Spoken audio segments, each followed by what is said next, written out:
আমি এখন জাপানের একটা লোকাল বাসে আছি। আমি এই ভিডিওতে আপনাদেরকে দেখাবো যে জাপানের বাসগুলো কতটা সুন্দর এবং জাপানের আপনার বাসগুলো তারা রোডের সবকিছু নিয়ম কানুন কত সুন্দরভাবে মেনে ড্রাইভিং করে।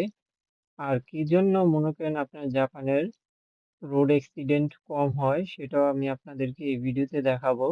এখানে আপনি একটা জিনিস লক্ষ্য করলে দেখতে পারবেন যে জাপানের যে বাস ড্রাইভার আছে বাস ড্রাইভারের পাশে একটা স্ক্রিন দেখতে পারবেন ডিসপ্লে। এই ডিসপ্লেতে কিন্তু আপনার দেখাচ্ছে যে যে বাসটা আছে ওই বাসটার পিছনে কতগুলো গাড়ি আছে কিনা সেটা এখানে দেখাচ্ছে। এই বাসের পিছনে কিন্তু আপনার ক্যামেরা আছে। এই ক্যামেরাটা থাকার সুবিধার্থে কিন্তু দেখা যায় যে আপনার অ্যাক্সিডেন্ট থেকে অনেক বাঁচা যায়। তারপর হচ্ছে কিভাবে পার্কিং করতে হয় সেটাও কিন্তু আপনার ড্রাইভার সামনে থেকে দেখতে পারে। সেটা ড্রাইভারের জন্য অনেক সুবিধা হয়। আর জাপানের ড্রাইভার কিন্তু অনেক কিছুই তারা নিয়ম কানুন মেনে